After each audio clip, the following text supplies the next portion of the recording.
منصب خلافت پر ایک نامناسب شخص جو ہے،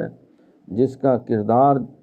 اور جس کا اخلاق جو ہے وہ اسلامی تعلیمات سے بالکل منافی تھا، تو جب وہ یزید پلید جو ہے وہ اس مسند پہ بیٹھا تو اسی علی پاک کے صاحبزادے امام حسین رضی اللہ تعالیٰ عنہ یاد تھے، تو انہوں نے اس سے ٹکر لی اور اس کو نیہل کہا اور کہا کہ یہ مسلمانوں کی قیادت کے قابل نہیں ہے، اور اس کی پاداش میں انہوں نے